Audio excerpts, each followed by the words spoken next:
This is Outside the Round with Matt Burrill, a Rowdy podcast. Yeah, my man, meeting you for the first time. I've been hearing a lot about you. Hudson Westbrook, how you doing? Good, just busy, you know.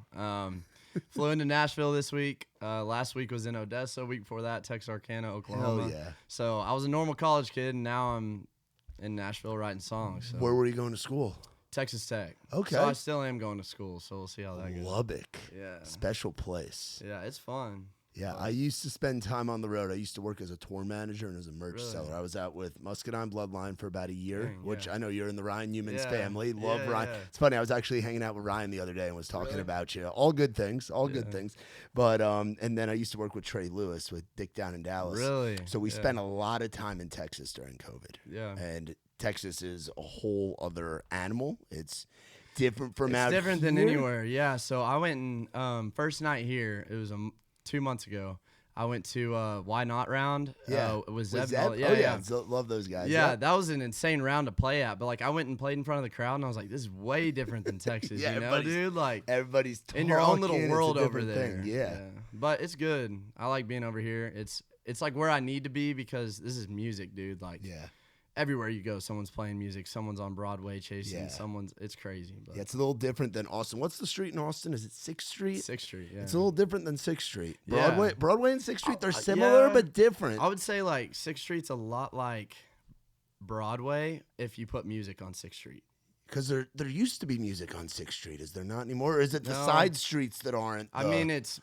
So I'm trying to think. There's not many, like, live band, like, focused. Yeah, because I've been to Austin. I've been to, like, Pflugerville and been to...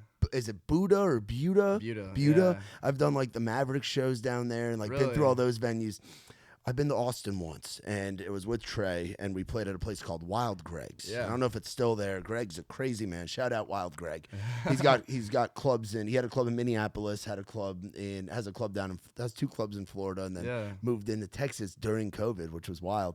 Yeah. And there was a dude that was like naked pretty much, like in his underwear with a chicken. It was like the chicken man. Yeah. The chicken man of like. Dude, I went down there, they had snakes around their necks in Austin though, but I'm like, what are y'all making y'all's money on these days? They say keep Austin weird, and it is plenty weird. Again, it's been a few years since I've been down there, dude, but it's Austin's definitely different from Nashville. It's cool because it's got the music vibes, but it's not this. No. It's not Nashville.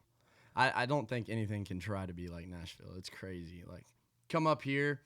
Down there, everyone's writing songs. Yeah, they're going. But, like, here, it's like one day writing songs, next day this. Next day, we're playing a live gig. Next day, we're going down here to do this. And I'm like, golly, this is crazy. I mean, it's fun, but it's a whole different world over here. Yeah, I enjoy it. Yeah, it's quite, and it's wild. Like, back in the day, there used to be, like, Randy Rogers and Wade Bowen and those guys. Yeah. They didn't, Cross Canadian Ragweed, they didn't want to come out here. But now you're in this era where it's like, yeah, I'm from Texas. Yeah, I fuck with Texas. I love going to all them college towns. I love going across the border to Oklahoma. But I can still have a career that's kind of based here in Nashville. It's a great time to be doing what you're doing. I think that's really important to bring kind of light to that, is that you can be Texas country, you can make Texas country music, but with social media nowadays, there's no limit. Yeah. And so coming to Nashville and finding tools and meeting new people and connections, like with social media now, people in Minnesota can be listening to your music. Yeah. You don't have to play a live gig in Minnesota to get it there, you know? And that's what's crazy is I came here and I was like kind of nervous to come here, you know, because all the Texas dudes, like Wade Bowen and Randy Rogers, never did that. But it's the best thing I've ever done, you know? It's helped me a lot throughout the past 4 months. I would not be here. So 4 months. It's pretty crazy to think. 4 months. What were you doing before Hudson Westbrook, the country singer from Stephenville? What were you doing? Yeah, so before I was halter breaking bulls in Anton. So I'm from New York. What I've been to some rodeo shit, and I've had my fun out there. But what does halter break mean? Like what does that mean? So the cattle, or I guess they have their calves, and so once you have the calves, you have to bring them into the pens, and you have to separate them. So separating from their mom is a whole different thing, and so once you separate them, they're in like 4 different pens. Okay. And then once you get them in 4 different pens, you start putting halters on them. But like imagine someone trying to put a collar like on whatever animal that has never been tamed, like a tiger, anything. It's the same thing for a cow. Like, dude, those things are kicking. They're going nuts. So you just start with putting the halter on, and then you let them run around with just a halter on. And then you start with tying them up. And then once you tie them up, their neck gets used to, like, holding their head up, and their face gets sore. So then you bring them back the next day, and you tie that rope around their face, and their face is still sore from yesterday. Okay. So then they start listening to you because they're like, this hurts, bro. Like, and it's dominance. Yeah, you're not going to fight it. And so you raise them up, and then you start bringing them in, and you have to wash them and blow dry them and all that type of stuff to get their hair trained to go the right way to make them, like, look right. Okay. So that's what you were doing. Yeah, that's what I was doing. And crazy story. So I wrote Take It Slow while my coworker was washing a cow. And I was like, I went to an SGA meeting that morning, and they said Texas Tech was a darling of Texas. And I was like, well, darling. And then I was like at work, and I decided to keep writing lines to it. And texted a bass player that I met at Guitar Center. And he was like, try out these chords on it. And so I tried out the chords, and literally that night I was like, all right, let's roll with it. DM'd 2 dudes on Instagram, and got together in a garage in Lubbock, Texas, and ended up recording Take It Slow literally the next day. Wow. Yeah. And so that's how that escalated into that. No, my boss was like, where are you at? And I'm like, dude, I don't know how to explain this to a 70-year-old man that's breaking bulls, but I'm chasing a music career. Yeah. It's so weird. Yeah, dude. And there's something special about Lubbock, Texas, because I did a podcast with Pecos Hurley from Pecos and the Rooftops years ago, and he was talking about kind of the same thing where it kind of just happened, like a story like that, where he was just jamming with his buddies, and they got the name Rooftops because they were all sitting passing around a joint on the rooftop of their house in Lubbock, you know, that all of them were crammed in living in. Like, sometimes the shit just happens, dude. Yeah. Like, you don't expect it, you don't plan for it. Like, that's such a cool story. Yeah, dude. I don't think I could have planned for it. That's the craziest thing about it. Like, I never could have imagined any of this. Yeah. Like, today I was driving around a 1952 Ford down Broadway, and I'm like, what is going on, dude? But I mean, I think Lubbock's a great place to start. Back on what you said about Lubbock, everyone in Lubbock's very supportive. I mean, we had 1,800 people show up to Cook's Garage to watch me. That's a big deal. That's a historic venue. Yeah, Love to that put on place. my, like, first show ever. That I've never played a show in my entire life, and people showed up to watch it. And there were mess ups 100%, but like people were there to support. And we recently went back and played Cotton Fest, and people were like, dude, you're figuring it out. Like, we can see your growth. And so it's been exciting. So yeah, dude, and that's part of like this era right now of social media, because like what we do, I don't know how much you know about Raised Rowdy and kind of what we do. Peyton, I'm sure, is filled in with. Shout out to Peyton Heben. He was our intern at one point. Now he runs like our music business podcast. We love Peyton. He's like a little brother to Nikki T and myself. But we got to see it like during COVID. With a guy like, say, Bailey Zimmerman. Bailey Zimmerman had never played a show before. He was working on trucks and similar kind of thing where she's like, oh, let me try this thing, and just started kind of mixing in the singing with his truck content and doing whatever. And then his first time ever playing in front of anybody was one of our events at Live Oak. Now, Cook's Garage, different thing. Yeah. Had you ever played in front of people before that, or was that kind of your first time really getting in front of people? I never played in front of more than 30 people.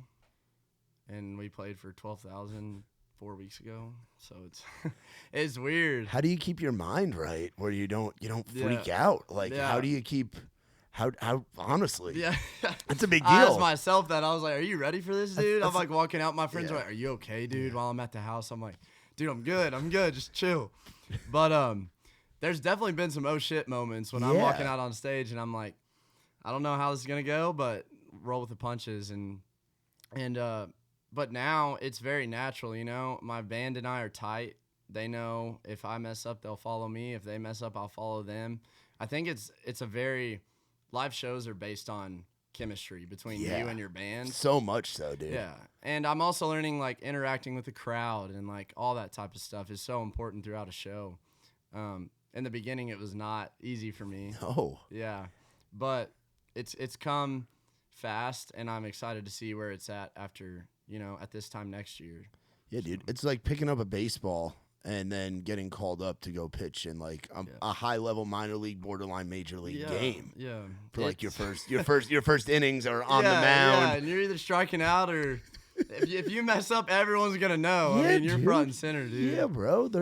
When did music like become? When did you have this idea? Because I assume being in Texas and working on the ranch and in that ag life, you're obviously listening to country tunes. Mm-hmm. Like you grow up listening to it. Yeah. You're exposed to such the art of like a live country music show is best done in places like Texas. Oh, for sure. So I like first started listening to Flatland like as a kid, and God bless Cleto and those yeah, guys. no joke, dude. Have you heard the Landslide cover? Bro, That's so good. crazy. But what mainly like what I listened to in the beginning that has like sparked my interest is like early days of Parker, like Limestone Kid.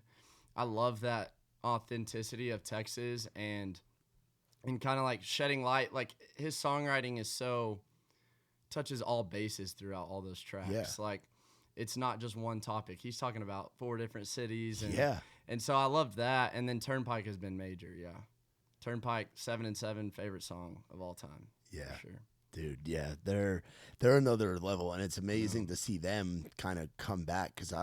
That's crazy because not many times do you see a band split up and have the ability to come back and freaking kill it, dude. They're bigger than they ever were. Yeah, I know. I'm like, that helped y'all. Maybe I need to act like I broke up. No, you're in a good spot. Now, how many songs do you have out right now? We have 4 out right now. You have 4 out, and your first one was released earlier this year? April 25th. Wow. Yeah. So you've just started doing this shit. You've got 4 songs out by August. Yes, so we're pumping them out. Yeah, I'd say so. As fast as we can, yeah.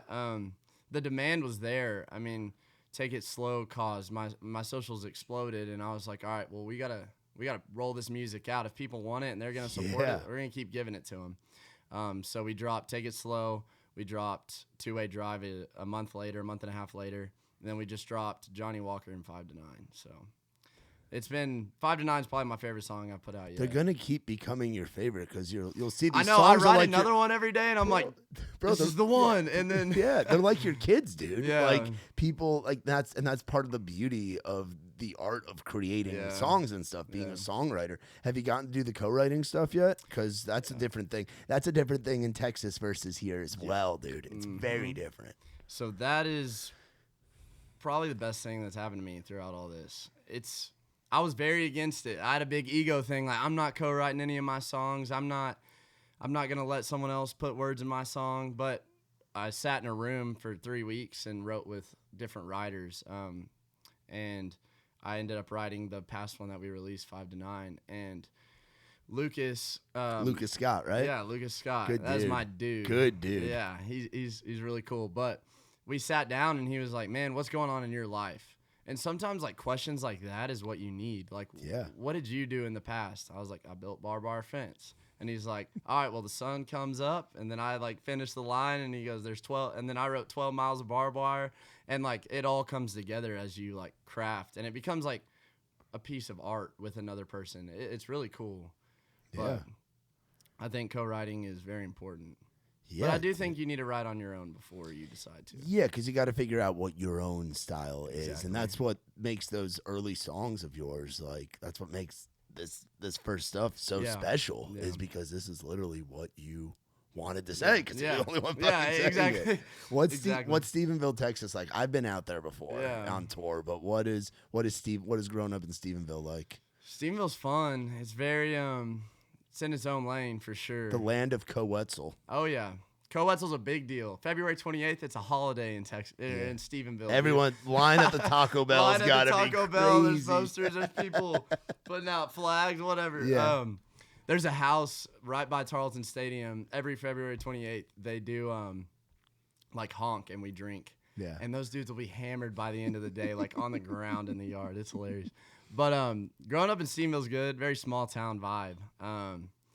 There's a lot of families there and a lot of people that don't leave Stephenville, you know. They stay in Stephenville their whole life. And one thing that I was grateful for, I guess, throughout high school and stuff is my mom exposed me to outside town cities. And like what? Like what was your first like major Colorado, city you went to? Utah. Oh, okay. We went to Chicago. Like all those places was like that kind of gave me faith in my music too. I was like, there's so much more out there. Yeah. But anyways, so in Stephenville, small town, close circle of friends.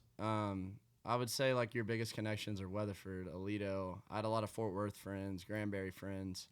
I built built fence, not barbed wire, from my freshman year to my senior year. So I would go to work every day during the summers, and then during the school year, I would go to football practice from like till 7:30, and then go do work till 10:30 for my boss. And so those were like packed days. I did a lot of FFA. Okay. That was fun. So Future Farmers of America. Moving, were you showing cows and stuff? Yeah, so I was showing pigs. You were showing pigs. I knew that reaction would be good. Yeah. Hell yeah. What's showing a? That never fails. I'm guessing we talking like, because I know Texas is the land where you guys hunt wild boar with helicopters with Ted Nugent and shit. I've seen those with the 50 videos. cal out the window. Yeah, dude, I've seen those videos, bro. It looks like Forrest Gump with the helicopters going out. You're lighting up pigs. How big are these pigs that you're showing? Like, they start off at like 40 pounds, and you can get them up to, there's lightweight at 180, medium weight at like 220, heavyweight at 250. So it goes light, medium, heavy, all that it's stuff. like a So steak, like rare, medium rare. Yeah. And then like all these families are like rounded around the pen, and they're like out there chanting, and I'm just out there with a stick. It's funny. Yeah, what do you do? So like, do you have like is the pig on like a leash, or like are you guiding it? Yeah, like what is showing a pig? So you have a like a stick that, I guess it's like fiberglass. Okay. And so what you want to do is get their head up, and so you tap under their head, and then you hit their rear to keep them moving. Yeah, but you can't get in front of them, because if they see you in their side eye, then they'll stop. Oh. So like most important things, like keep them going. And then you want like muscled top, round back. It gets round back. Yeah. Okay, so like junk in the trunk, like in the back, but like muscular as it gets up towards the front of the animal. Yeah. Interesting. So, I mean, and then once you get done with that, you sell your animal. Okay. So like they sponsor it. Oh. So, yeah. Okay. That's a whole other world that I've never. And I know that's a huge thing nationwide. Yeah. Like there's FFAs and 4-H's all over the place. Yeah, that's a big deal. I did like area officer, I did area vice president, chapter president, all that stuff. Government shit. Yeah. Okay. Yeah, I wouldn't say I'm a government guy, but then I went to tech and did SGA, and then like president select. What was your major at tech? Energy commerce. Energy commerce. But I changed it to business management because I'm fully online now. So okay. I'm gonna try to get my basics at least. What is energy? Would you say was energy commerce? Mm-hmm. So is that like wind power, nuclear? So that's like oil wells, transfer of energy. If you put an oil well right between us, who's gonna get the rights to it? Like all that type of stuff. So you had a plan to do business shit before any of this music thing popped off. Yeah, I was trying real hard in school. I guess I still am. It's gonna be from a van driving down the road, but I give you credit for getting the degree, bro. Yeah, everyone says it's a big deal. When I tell them I'm in college, they're like, "Are you really? You're still doing it?" And I'm like, "Yeah, I'm gonna keep doing it." You know, I hope the music works out. And I'd say you're in a pretty good spot, bro. You're in a good spot. But I hope that it works out, but I'm gonna make that like a pushing point. Yeah. Like I'm gonna drop out when I work hard enough to get this music. Yeah, how many more credits you got? 3 more years. Oh. Yeah. Okay. So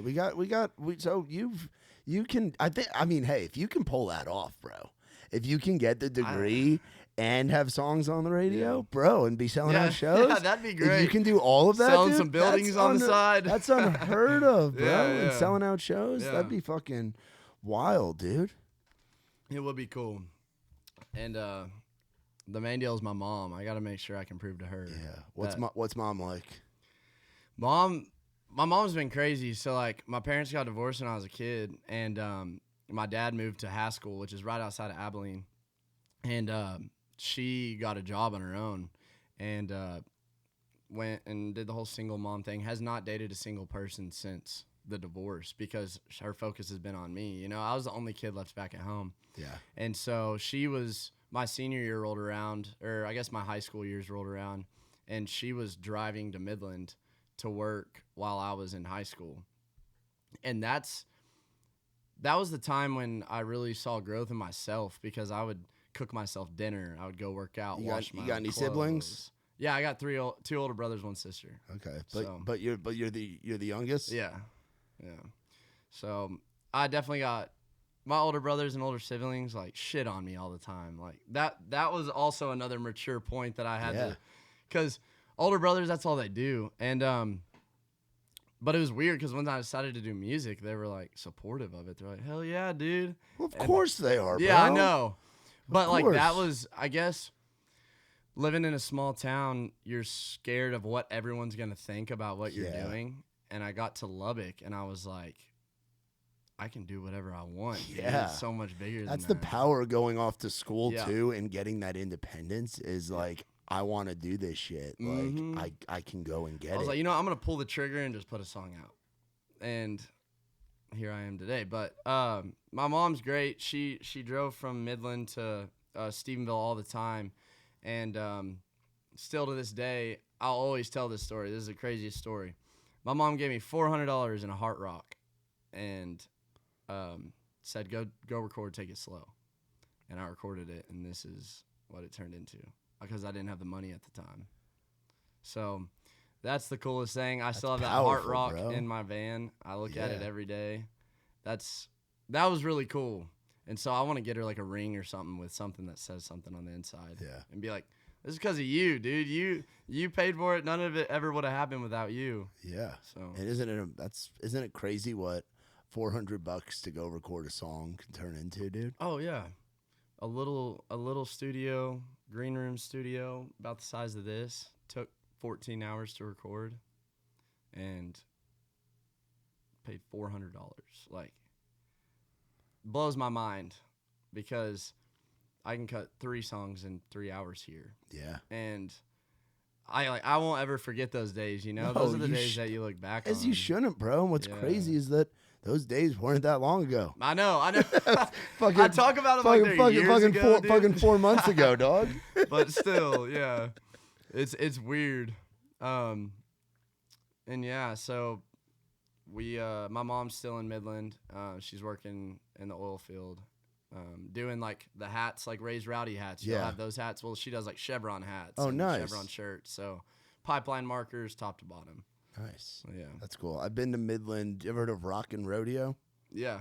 Out there, that little club, yeah. dingy club. Yeah, I've been out there. What's up with you in clubs, bro? You're at clubs because I was a tour manager, so I was going wherever Muscadine Bloodline played up until COVID, and wherever Trey Lewis played after Dick Down in Dallas came out. I was there. Oh, I bet was a wild time. I spent a lot of time in a van. Got lucky, spent some times in a bus for a little while, but spent a lot of time driving around in a van, driving through Texas in a van, honestly. Were you the driver of the van? I was the driver. That's what I was. I was the driver. I was the tour manager. I was the merch seller. I was security. I was a little bit of everything. Everything but the guy, but doing the stuff on stage. Yeah. And I don't got a musical bone in my body, but I love like, being bro, I'm around just here to protect you. Make sure you get there. Bro, make sure we get paid. Exactly. All that's that the worst part, bro. At the end of the night. Yeah. You're like, where's the money? And they're like, we paid you already. And you're like, no, you didn't. Well, that's what a tour manager fixes. That's what you'll have. What does the team kind of look like right now? Yeah, so my band is still the same from day one. All the dudes that I recorded Take It Slow with, those are the dudes that are here now. And then my tour manager was tour manager for Tyler Halverson for a while. Oh, hell yeah. And then he traveled. I don't know if he knows Muscadine or maybe traveled with him. I know he learned from Tyler Halverson, Quentin Allsbrook. Okay, yeah. So he toured with Tyler for a while, and then he saw my videos and stuff. Yeah. And Tyler's guy, his tour manager, I don't know who it is, but he sent one of my videos to Quentin, and Quentin DM'd me. And, dude, this is, like, first month that it happened. I didn't even know what a tour manager was or what it did or, like, what he would even have to do for me. So I was like, shrug it off, didn't talk to him. And then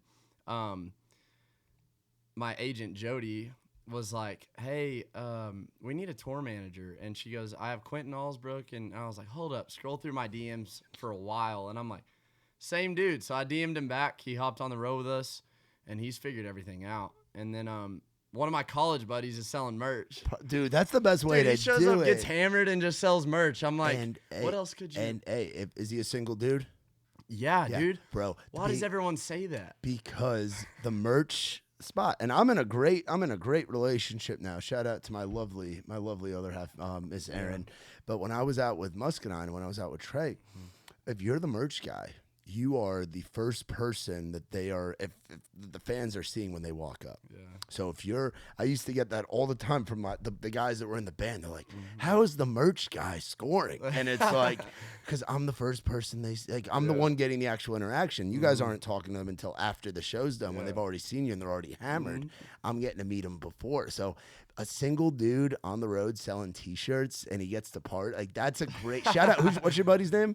His name's Luke Boydman. Luke, if you're watching this and you go to a Hudson show and go see Luke, like, be sure to tell him, like, and buy some T-shirts and koozies, man. Merch guys work hard. Hey, he's not single either. He's not single. He's got a girl. He's got a girlfriend. Yeah. Clearing it up. Okay. Disregard, ladies. I'm sorry, but still buy. But he comes up to me and he's like, "Dude, people are asking for my Snapchat," and I'm like, "Yeah, dude."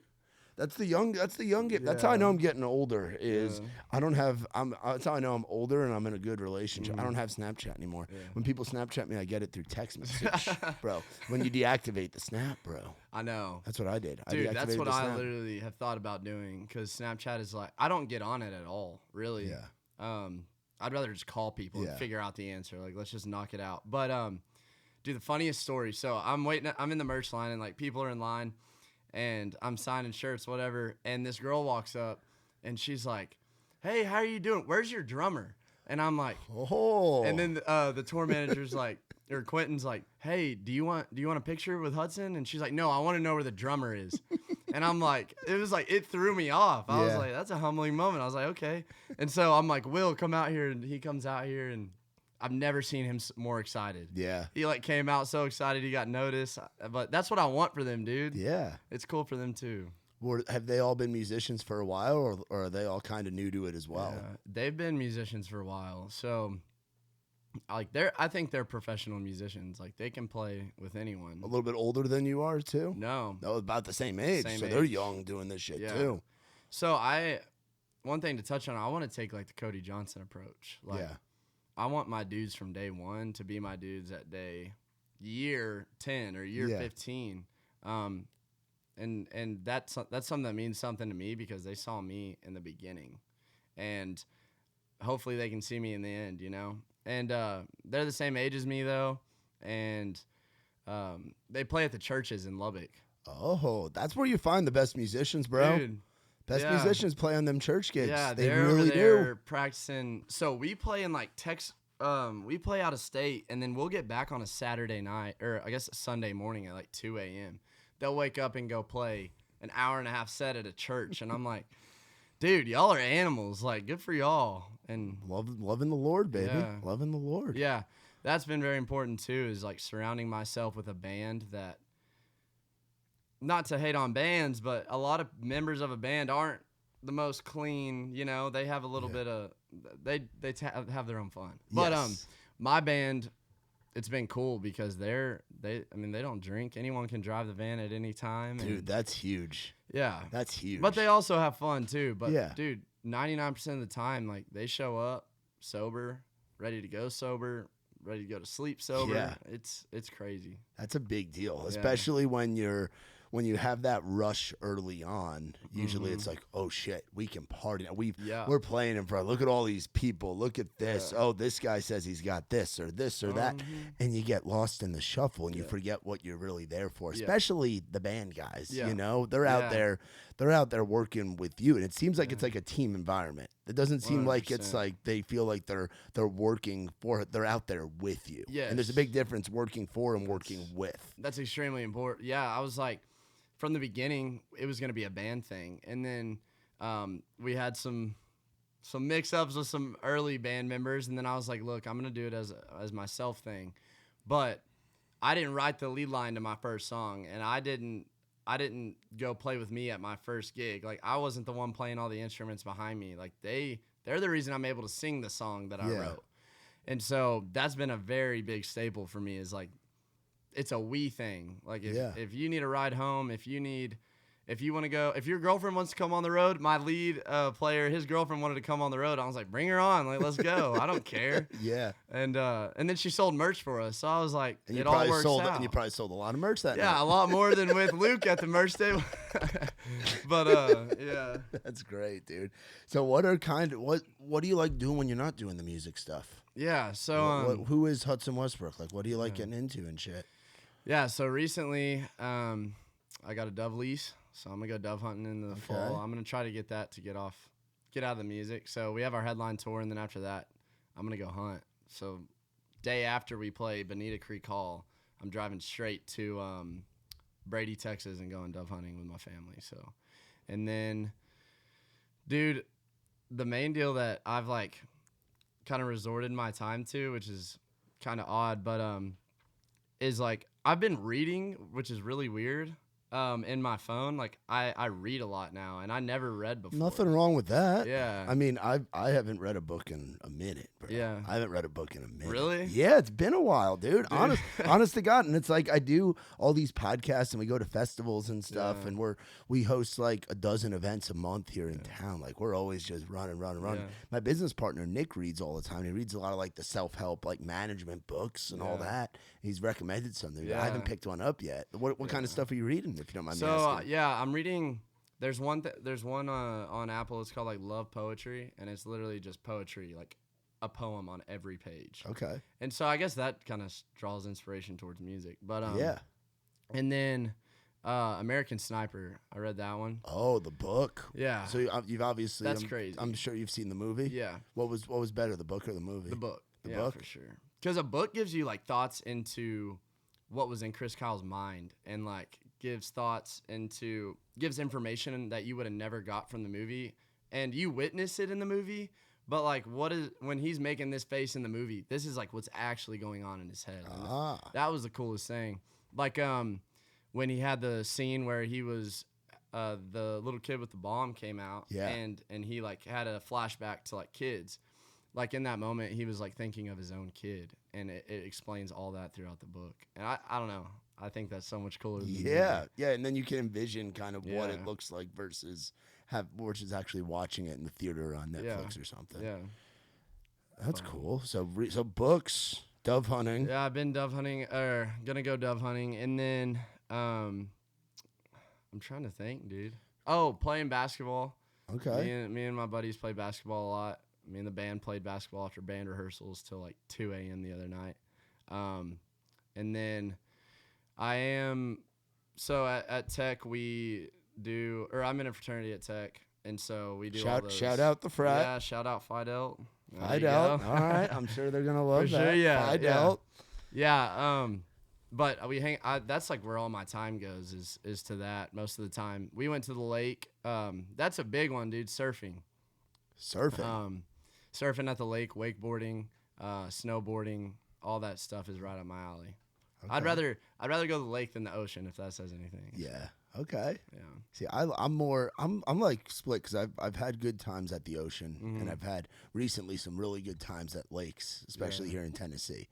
Because growing up in New York, like we had like the Jersey Shore, like Delaware, or you can go up to like Maine, like you're along the coast. But being out here, it's like you're landlocked. And it's like Texas obviously has a coast, but you're pretty far away from that in Stephenville. Yeah. So you find the watering hole or something. Yeah. That's a little bit of a different vibe. Yeah. So like my favorite thing to do is go down to Austin. My brother has a boat, and we just go surf, hang out. Nice.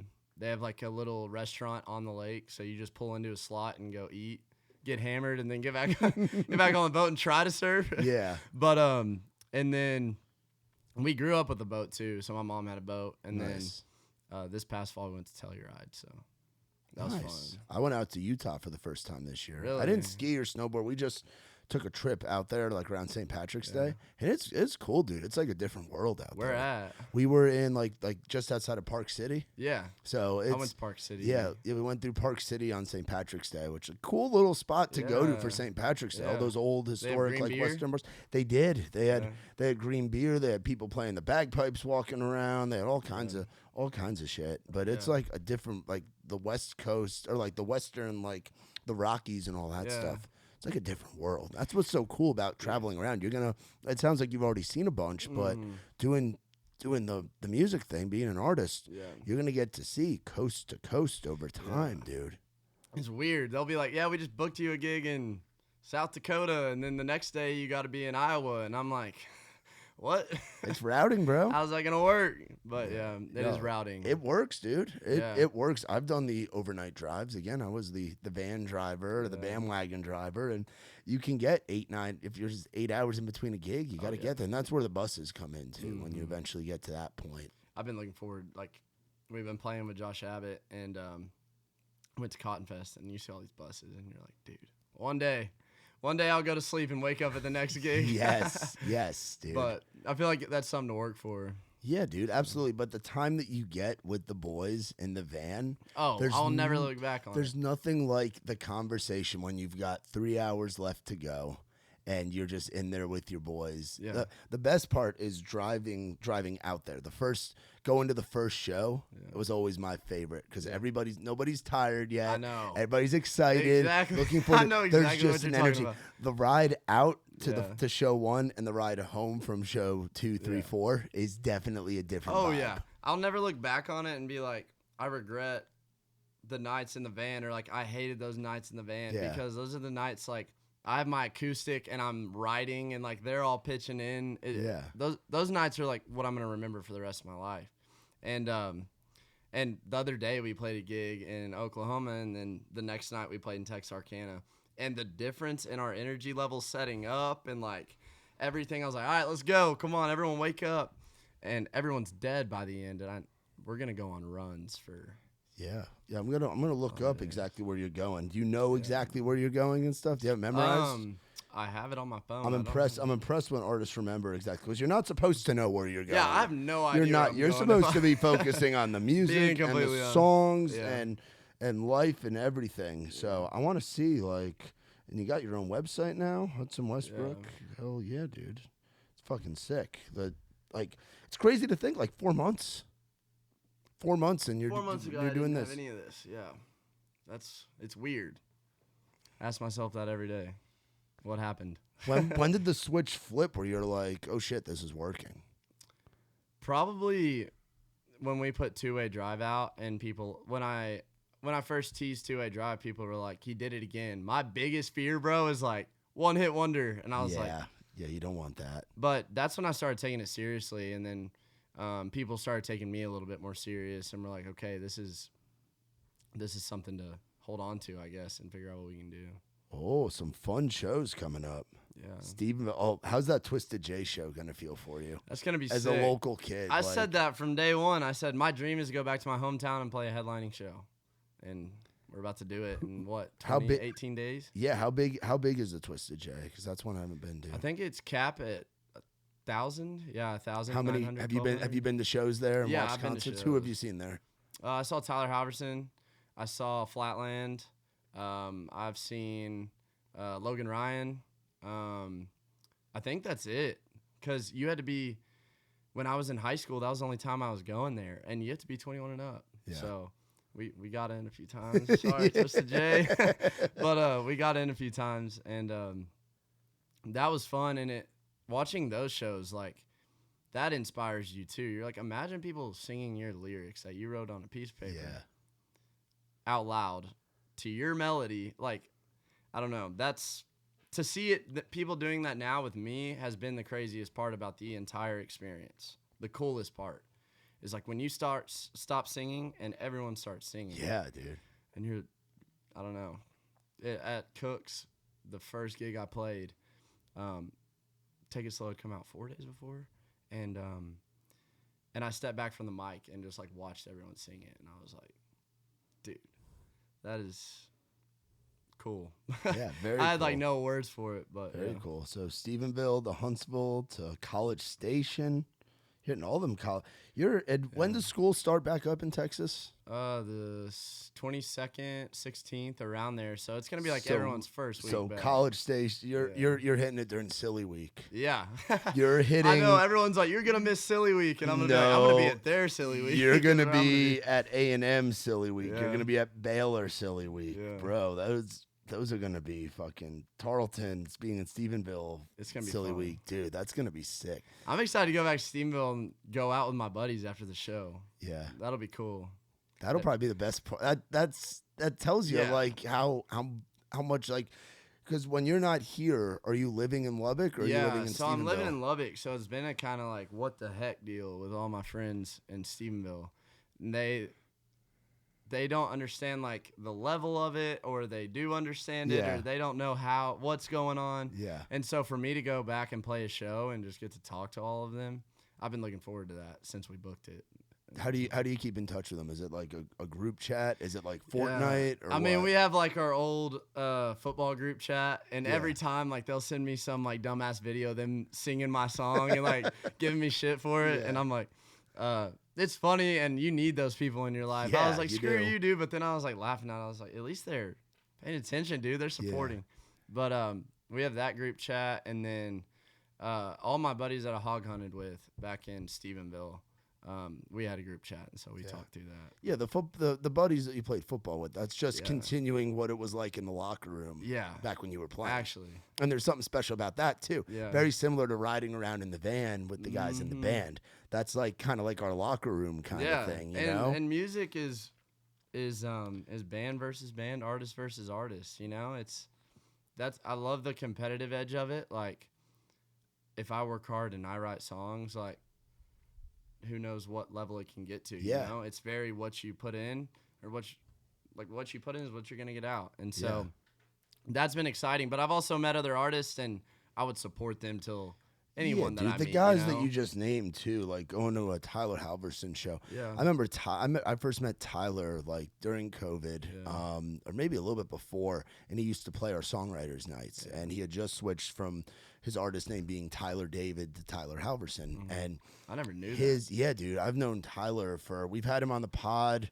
We did the first one in his garage, like early days, in his garage at his house in East Nashville. And then we did the other one at our old studio that we used to be at. And him and I had to take a break during that episode because we got so high, bro. That's all I've heard, dude. Bro, if you drop an EP or an album called A Marijuana, bro, yeah, dude. And you've got Halverson, and it's just again like similar to you, where it's like you're definitely influenced by stuff. Like we can hear the Parker McCollum in there. Like we can hear the shit that you grew up on and that you love listening to. But you're doing it in your own way. Yeah. You can hear Tyler's westerny kind of Americana influence. I love his melody. There's melodies, they're dude. Intoxicating, they're dude. I even like some of the songs. We were just listening to Beer Garden Baby on the way here. Yeah. That song. Good song. Bro, it's that song, and then what's the other one? There's one, it's Mac like Miller. Mac Miller. Even on his new stuff, like because he's leaned. I mean, he had a damn song in the Twisters soundtrack, that "Fly Over Me, Angel" song, where it's like that weird kind of like poppy production. Yeah. His like, Closer. He just dropped Closer. Yeah. I love that, dude. That melody is crazy. Yeah, dude. I love all of his shit. Takes 8 is one of my favorites, that dude. One's good. That whistling, that going do do do do. Like when he plays that live, it's just another level. 94 Camaro was one that he used to play at the writers' rounds. 94 Camaro is really good. He used to play it at the writers' rounds, and he'd get through that first verse of like one for my mama, the other like the 2 dents in the door, one from my mama, one from that Camaro, whore. 2 dents in the door, one for my mama, the other for that whore. For that whore, And the whole room at Live Oak would just kind of look up, being like, "What did he just say?" He just really say? And then he rips out that harmonica. Are you a harmonica guy too? He can rip. I can play. Yeah, I can't write my own wrists like that dude can, or.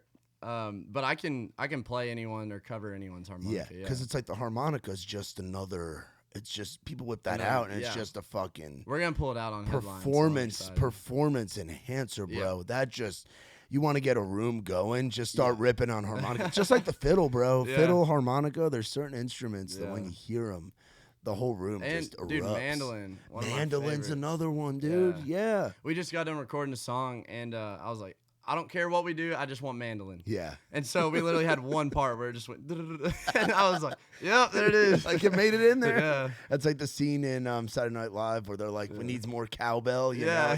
I don't care about whatever. It needs the cowbell. Yeah. And it's like, it just needs the mandolin. What's it been like working over at Amber Sound and with Ryan and those guys? That's been great. me and him, I basically send him. I haven't been building demos, so dude, I just recorded on my iPhone.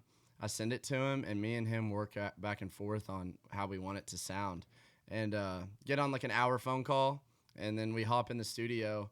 Dude, last time I was there, his son's in there. Oh, dude, he has his headphones on. Dude, I wish I had the picture. It's literally like a mini me sitting next to me, and he's crying. He's like, my headphones are broken, and then we're trying to record a song, and dude, it is hilarious. But I love them over there. I wanted it to sound like a live band is playing in the car, and that's what it sounded like with these recent tracks. So yeah, dude, it's a cool room, and it's like under his house too. So upstairs, a lot of people don't know this, and it's through the end of this year we're gonna be moving. But upstairs is where my business partner Nikki T lives. Really? He lives upstairs.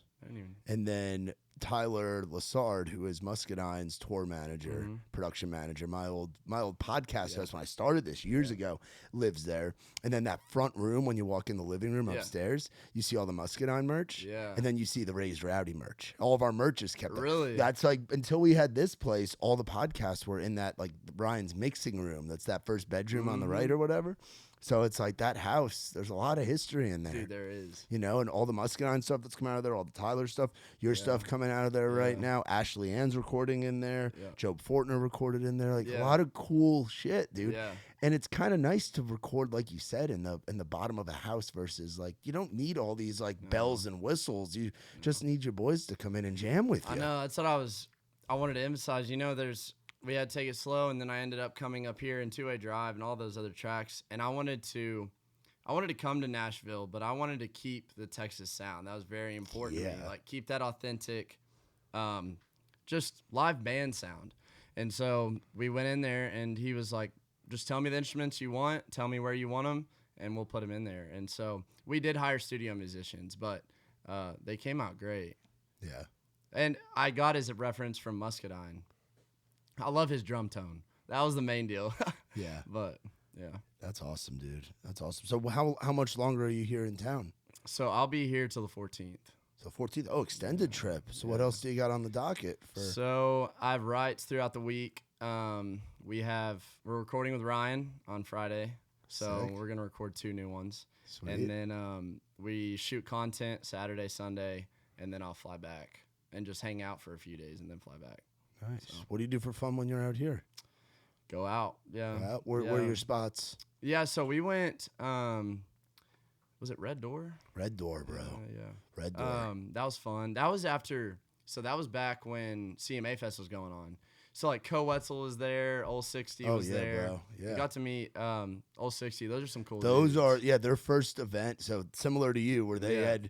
It just kind of, they used to jam out, and they all worked at a pizza shop, Galaxy Pizza, up in Owensboro, Kentucky. Really? And they used to just jam out after hours. Yeah, they were working in a pizza store, pizzeria, and we got connected with them, and we had their first show at fucking Winners. And they got to the end, and they were playing Smoking a Light, and they're like, we didn't practice how to end it. And that was in January.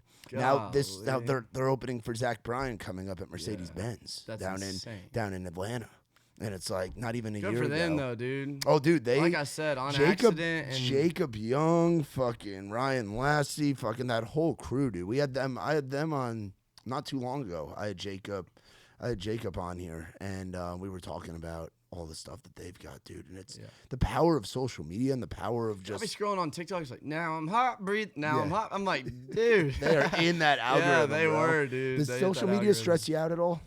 Yeah. I feel like you can get caught up in the numbers very bad. And if they're going... They'll go well one day, and the next day they won't. And that has been a big learning curve for me. Because right off the bat, they were through the roof. Yeah. And then there was days when... I wasn't seeing any numbers, and then there was days when people were blowing up my phone, and then days when they're not. And I'd say now I go write a song, I make a post, I respond to my fans because that's extremely important to me. Yeah, dude. And then I try to just put it away, you know, because you can get consumed for sure. Like you said, deleting Snapchat, great idea. Yeah. Best tip for anyone. And the funny thing is, like, throughout my past relationships, Snapchat was the biggest problem. Yeah. You left me on red. You were active 1 minute ago. I'm like, bro, what did we come to? How are you Why looking are we at like this? Go pick up a book. I know. I'm like, go Like- read a book. So I started reading love poems, trying to fix so bad. That's but wild. I wouldn't say it's bad. It's actually good. Yeah. But, yeah. Yeah. Anyways, but social media, definitely I'm thankful for it. Yeah. It's the reason I'm here, and no one would have heard about me without it. But Yeah. I mean, I feel like there's ways. I feel like you're talented, dude. You write some good fucking songs. I appreciate it. And you're a good fucking dude too. I'm like damn, I'm looking at fucking Texas Riley Green over here. Just a good old boy. Literally, you tell me what was it? Not bush hogging. That's cutting trees and stuff. What was the thing you were doing? Halter breaking. The halter breaking, Yeah. like all this stuff, man. Worked like, at a feed store. you worked at a feed $8 an store. hour, What was the yeah. feed store called? Was it called the feed store? HF&C. HF&C. Yeah. I spent some cold days out there. Cold days. Yeah, so it'd be like -2 in Lubbock, winds blowing. You take. That's right. People don't You're like, think. I'm gonna eat some lunch, Yeah. and then you eat lunch, and you're like, and it's like dust in your jaws, bro. That sucked. But one of the dudes there played guitar too. But I was like delivering hay, so I'd go throw off 150 bells and stack them, and then come back, do another delivery, because the new guy had to do all the deliveries. And I worked there for 2 months, and those deliveries were like the worst part. But the best part was listening to music on the way to the delivery. That's what I look forward to. And not being watched by everyone. So like I'd go get a delivery, I'd go by the gas station, get food, like revamp up, and I'd come back and they'd be like, all right, here's the receipt. And I'd read it and I'd be like, dude, damn, again. So I'd do it again, and then you walk back and they're all laughing at you. Oh, that shit sucked. But Yeah. What do you miss about Texas? I guess you don't live here fully yet. Yeah. But like, what are like the Texas staples? Like, do you hate that the rest of the world knows about Buc-ee's, or are you like, fuck yeah, Buc-ee's is national? Buc-ee's national. That's You like it? Yeah. You like it? Whataburger, I wanted to gatekeep, but that got outside. I was of gonna say Texas. we got one right here. Yeah, we got I know. one I'm right like, here, bro. But I did text Zeb, the guy. You know Zeb, Yes. right? Yeah. Yep. I texted Zeb, and I was like, "Do y'all have Whataburger?" Before I flew here, and he was like, "Yes, we have Whataburger." He was like, "Was that if you were gonna come or not?" Because like, if that's the problem, we have worries, bro. If I can't get my honey butter chicken biscuit, I ain't coming to Yeah, Nashville. exactly. That's where we go all the time in Lubbock. Hammered Yeah. honey butter chicken biscuit. Yeah. Yeah, I'm excited for that to come back though. Like honey butter. college to come back. Oh yeah, to have the make Honey those butter memories. chicken biscuit, Honey butter no. chicken biscuit. Yeah. But for college to come back, me like to hang out with my buddies and go do just like natural things, you know? Yeah. Not like I'm flying to Nashville on this day and going here on this date. So Get back in some normalcy and some routine. yeah, that's what I would say I miss more than Texas itself, is like steadily being in Lubbock and having everything planned out, you know? Because it's been so, like you said, 4 months ago, dude. Like, that's crazy. But we've been having to run at a 4 months pace, you know? So I'm ready to be back in Lubbock, take classes, some consistency. Yeah. What classes do you have this semester? Do you know? I just planned it out, dude. I have statistics. Okay, I've got, numbers, fun. yeah. Not really, but fun. No, not fun at all. I don't know how that relates to music, but if I ever need to build a business, I'll know. And then I'm doing history, American history. Okay. And then taking Spanish 3, Spanish 4, or something like that. Either that or study abroad to get my minor in Spanish. You speak Spanish? No. No, but you're gonna get that minor. But I have enough. I know enough to like try to get my minor. Yeah. So I'm gonna try to. But and then I have like intro to cinema. So Intro to cinema. Is that movies? yeah, you watch a movie and basically, I don't get it, dude. Like you watch the movie and then you like convey why they filmed it the way they did. I don't know. It's like, why is this black and white, or why is this part not in English, or all that type of stuff. So. Okay, like analyzing movies. Yeah. There's worse classes to take than that. That's not too bad. No, that's not bad. That's not too bad. Yeah. But I'm just getting what I need to get my minor. Yeah. So, or I guess my basics. And so if next year, dude, I'm dealt with a whole different set of tools and a whole different set of, I mean, I don't know where my life looks like, where I'll be in a year, you know? Bro, you didn't know you'd be here in 4 months. No, I didn't. Who knows where 4 months from now we're coming up on the end of the year, and who knows where you're going to be after that. Yeah. You'll be done with that first headlining tour. I know. I'm excited to see where it's going to go, you know? And if I work my ass off, where it will get, you know? So we'll see. Yeah. Hopefully I can push myself to drop out. Hard enough. Dude, I know people that have done that, dude. I know buddies that I have one buddy. So do you know anyone that's like been in a similar position that has I have college? my buddy Wade is on the road, has been on the road since he was another guy that I met at Red Door. We spent many times in the smoking section together, late night cigs. Shout out Wade. And Wade was on the road with, at the time he was on the road with Noah Hicks for a while, with Austin Snell. Now he's been on the Lauren Watkins gig for a while. Really? So that Lauren Watkins gig includes opening for Wallen at stadiums. It's crazy. See, so he did. He kept coming up to me. And my girlfriend Stormy loves Lauren Watkins. Yeah, oh dude, gets the care packages, bro, in the mail because she. Yeah, dude, we love Lauren's the shit. She was actually in here recently. Really? She was in here recently drinking the surf sides as well. We love. Yeah, it's good. Hell yeah, we love Lauren. She's great. But Wade was thinking about dropping out, but ended up not dropping out. And get this, one of the coolest young kid coming up playing stories. So it was in June. It was either May or June, but Lauren was opening for Wallen at Nissan Stadium here in Nashville. Earlier that day, Wade walked at commencement and got his degree from Belmont. Jeez. So he got his degree in the afternoon and then was on stage that night. That's crazy. Doing what he wanted and still got his degree.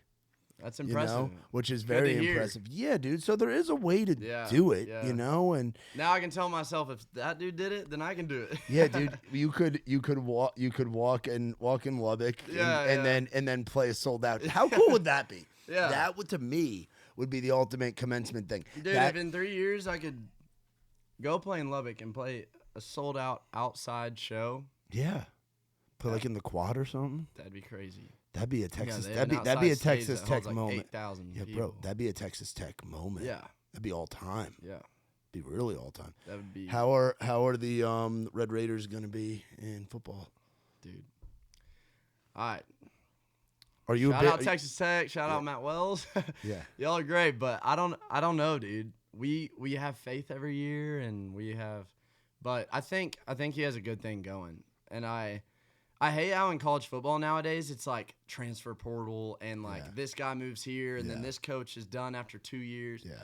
But they're keeping him around, so I'm excited to see what they can do. I think they'll do good. I think they'll do better than last year. Is it going to be weird not having Texas in the Big 12?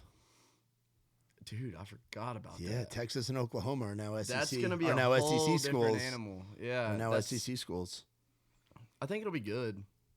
I think it'll be a different. You're definitely going to see the teams like try to adjust too. I feel like within the SEC and within the Big 12, you're going to see those teams like try to. Because the Big 12 has its own little deal. The SEC has its own little deal. Yeah. And so it'll be cool to see what that frames out to be. Texas Tech not being around. What is it, OU? I'm going to look up. Yeah, look that up. I'm going to look up where all these schools went. Have you played the college football game yet? No. Actually, yeah, I have with my buddies. Because I was going to say, that to me growing up as a kid was, and I'm a little bit older than you are, that was to me like my childhood was playing that was NCAA. my childhood too. I got my brother's PS2. Oh, yeah, I forgot you have older brothers. Yeah, dude. So, PS2 with like Darren McFadden on the cover. Yeah. Or like Denard Robinson on the cover, bro. Do they have the mascot deal now? Like the you could mascot play as the matchup? mascots? Yeah. They you can play as like the Stanford trees. Yeah, so it'd be like 22 trees. Yeah. Yeah. What's the Red Raider mascot look like? Do you guys have a mascot? It's a matador. It's a matador. It's like a horse, basically what it is. They ride out before the game on it, and so interesting. Flares go off and it runs across the field. Yeah, I'm going to look up what the current Big 12 is. I grew up a Virginia Tech fan, so I grew up an ACC fan. Yeah, my uncle had gone there. Bro. Yeah, I mean, hey, when I was younger, though, we had some good years. We had a long streak of, I think it was like almost 20 years of 10 or more wins. We just couldn't win the damn bowl games. I know. We beat Kansas in one. Isn't that weird though that there wasn't Cincinnati a playoff? in one? Oh yeah, dude. That was the BCS era, bro. I remember that. Let me see what's in here. Equestrian. No, we're not clicking on Big 12 equestrian. I'm sure Texas Tech's great at Big 12 equestrian. Oh yeah. I'm sure you guys have a great equestrian team out there. Where are the teams? Okay. Oh wow. Fucking Big 12, dude. Arizona and Arizona State are in it now. Really? Because the Pac-12's no more. Yeah. Baylor, BYU, Central Florida's in the Big 12. Cincinnati, Colorado, Houston, Iowa State, Kansas State, Utah, West Virginia's been in there for a while. Yeah, it looks weird to not see Oklahoma and not see Texas in there. That is weird. And you That's lose like these a whole new rivalries. set of teams, dude. Yeah, I dude. didn't realize. Yeah, because the Big Ten ended up with like Oregon and Washington. Is Baylor still in there? Yeah, Baylor's still in there. Baylor. Yeah, Baylor, BYU, Oklahoma State stayed, and then Oklahoma left. Yeah. So now it's like, but with the Are scheduling, they still gonna play though? I hope they do. Yeah. Because Texas A&M and Texas stopped playing when A&M moved. I know. So it's like you guys might not play that UT game. Yeah. Which is odd. That's weird. Yeah, it's weird to think about. BYU, TCU. Yeah.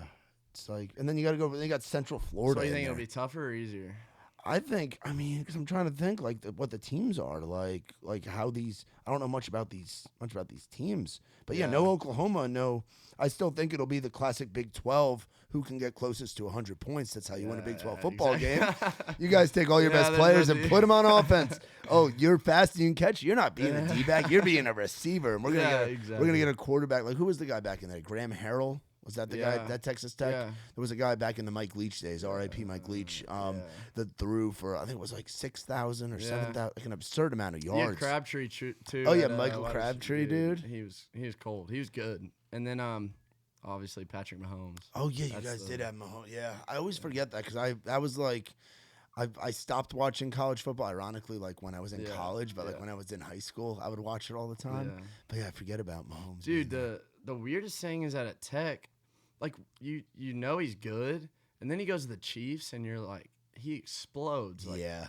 I don't know what happened. He was good at Tech, Andy Reid, no one realized. Andy Reid. Yeah. Andy Reid and sitting behind. Kudos to the Chiefs for getting him and taking a chance on him. Like, I don't know. What it's turned into now is crazy. He's one of the best and quarterbacks. Sitting behind Alex Smith for a couple years. Mm-hmm. So you're into sports. So are you more in the college teams or pro teams? College teams. College teams, okay. Because I feel like in college you're working to get to the pros, so they're trying their hardest. And then once you get to the pros, you still have to try for sure. But I mean, you're 21 years old in your prime, and those dudes are like grinding to get a spot on the next roster. So that's why I like college sports better. I see. I'm a big pro guy. Really? I'm from New York, bro. We got 13 professional teams, 13 pro sports teams in New York. Damn. Yeah.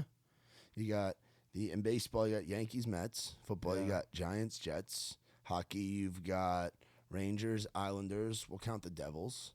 You've got the Rangers and Islanders play each other? Oh, yeah. Oh, that's a huge rivalry. Yeah. That's a huge rivalry. In the stadium, Giants and Jets play each other. Yankees and Mets play each other. You have the Buffalo Bills, which is a little bit different. Buffalo's, it's like going from Amarillo to, that's like somebody in Amarillo claiming Dallas. It's a little different. But yeah, like it's all like the pro teams up there. Like our rivalries weren't like the college rivalries. It wasn't like, I'm not passionate about like Rutgers football or like Army. I grew up going to Army games, which were fun, but it's like the rivalries are with like Boston and Philly and all of our pro teams. Like fuck the Red Sox, fuck the Eagles, fuck the Patriots. You know, those are mine. Whereas with you guys, it's like I'm a Tech guy. I'm not a UT guy. Yeah, I'm not an A&M guy. Yeah, I mean it's like everyone's a Dallas Cowboys guy, but no one's also there's no like Central College, but there's a bunch of them. Yeah. Dallas Cowboys, everyone's into. So what's your least favorite? What's like your rival? Least favorite school? Least favorite of the schools, like to watch, UT. like UT for sure. Yeah. UT's like, dude, we got, what was it last year? We got beat 76 to 12, and like people are still like clapping for UT, and they're like putting in their third string, still scoring, and they're still going nuts, and I'm just sitting there. I'm like, all right, y'all ready to go? But I did lose my wallet there. I've lost 4 wallets this year. That's a You've major. lost 4 wallets. Yeah. You've lost as many wallets as you have songs. Maybe this is the new thing. You just got to carry around empty wallets with you. Yeah, That's it. I'm putting that on you. Yeah. You got to carry. Dude, I can't keep up with it. Can't. I don't know why, but I lost my wallet at the UT game. They called Texas Tech, shipped it to Tech, and so you got it my back? wallet back. Yeah. Will you get the other 3 back? No. No. I have no idea. Dude, I pulled like $2,000 out of my account, go to the bar that night, and just set it on there. I think $2,000 to well, go to I the pulled bar. $2,000 What are you out doing to at the pay for a ski trip Okay, to go okay, on. Yeah, okay. yeah. All right, ski So, trip, not the barn. Yeah, and so I'm like, I'm about to go on the ski trip. This is about to be fun. And I get back from the bar that night, and I wasn't worried about it then, so I just go to bed. Wake up, and I'm like shaking my shorts. I'm checking under the couch cushions. Go all the way back to the bar to see if they have it, and yeah, it was all lost. Wait, no, it wasn't. It ended up, dude. So it ended up at Torchy's. Oh, God bless Torchy's. Yeah. We're talking about shit from Texas. I love Torchy's, bro. 3 months later, Torchy's calls me and they're like, "Hey, we've had your wallet for 2 months." I'm like, "I don't remember that, bro." I was like, "My bad." And so I pulled in. I had the money back, but I ended up going on the ski trip too. So Nice. told the story. There and you they're go. like, "Yeah, you can come." We feel bad for you. That's funny, bro. That's funny. So I always ask the question, what's something you would ask your younger self, but you're just getting started with this shit. So what's something that you would ask Hudson, and like what's something that you like want to know, that you're like eager to know, like in the future? Yeah. Like what would you ask yourself a year from now? A year from now. Being 16 months into it versus 4. Yeah.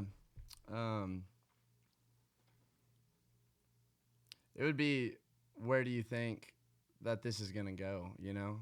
Like, or you said from 16 months ago, so like asking. No, like past 16. self. Yeah, like yeah. No, I'm asking your future self. Yeah. Like we're like you in August of 2025. What would you ask that version of you? Yeah. Honestly, have you stayed true to the people that got you where you're at? Is what I would want to answer and say yes to. Yeah. That's the most important thing to me. Like I said, I love the Kojo approach of keeping the people around you from the beginning. And are you going to stay grounded? Are you going to stay humble? Are you going to still talk to your family, you know?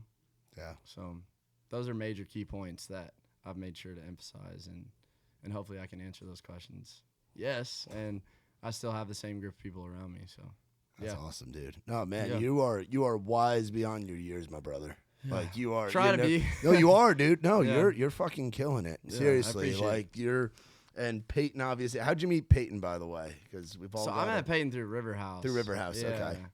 And Peyton was like, I showed up the first day, and he's like, "Dude, if you want to ever work out, you ever want to hang out, just like get away from all this, like hit me up, bro." And I'm like, "Well, I don't have a truck, but if you want to come pick me up, bro, that'd be sick." Yeah. And now I'm driving around 1952, so no AC, but got to emphasize that point. So the truck is outside. Yeah. So we got to go look. Yeah, I got to go look at this truck. How'd you acquire this? Sick. I feel like a 52 would be like. So,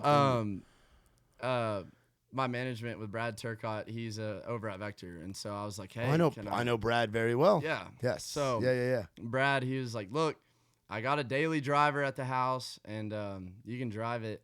And I was like, "Okay." So he comes, snags me. We should pull up, and he had like a tarp over it. Yeah. And he pulls it off, and I'm like, "A daily driver, bro?"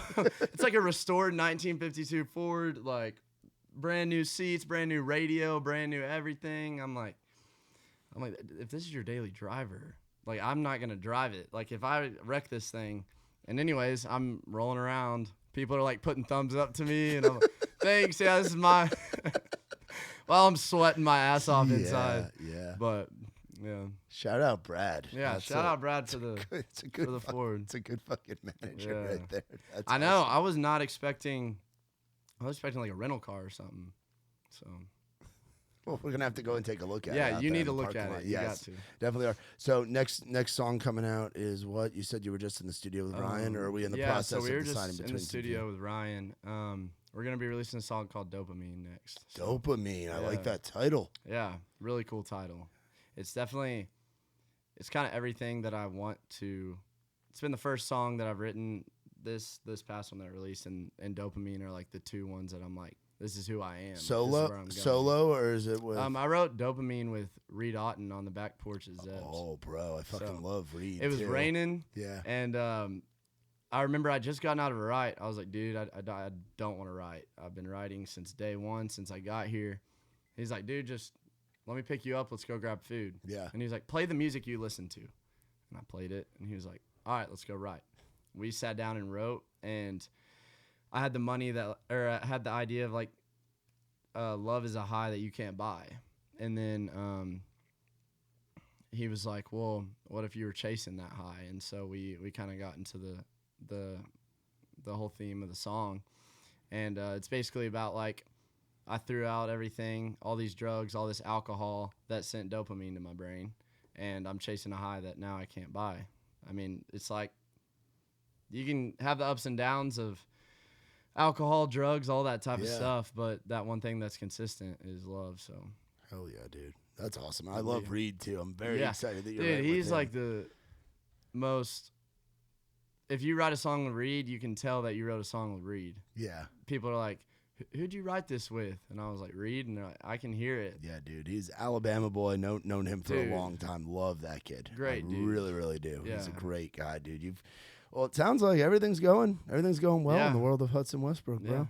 We'll have to do this again sometime when you're a little further down. Let's do it a year from now. Let's do it a year from now and be like, so we were asking these questions and all that. That'd be cool, dude. But where do people go to find you on everything? Yeah, so Hudson Westbrook on Instagram, Hudson Westbrook Music on TikTok, Facebook, Hudson Westbrook Music, and then YouTube, just my name, Hudson Westbrook. So hell yeah, dude. Well, I appreciate you. Y'all be sure to check out our boy Hudson Westbrook. Be on the lookout for Dopamine coming soonish. I'm guessing the way you've been releasing them, they're just fucking flying out, dude. So freaking awesome. And thank you guys as always for watching. Be sure to like, rate, subscribe, tell your mom and them. Shout out to our friends from Surfside. Shout out to Orca. We're going to send you home with a bunch of stuff. And we got a bunch of hats over here, too. So you guys can pick out your hats and stuff. And shout out to your girl, Stormy, over there. Shout out. That's Stormy. Your passenger princess. I drug her along, Yes, your passenger. I'm like, we got a podcast in 30 minutes. We got to go. She's like, I have sweats on, bro. Yeah, no, you go on whatever. But seriously, thank you guys. For my man Hudson, I'm Matt Burrill. This has been Outside the Round. I ain't never been the kind for staying in one place for too long. I ain't never been the best at saying I love you to a girl I love. Only got a couple tricks up my sleeve. They usually just make them leave. So if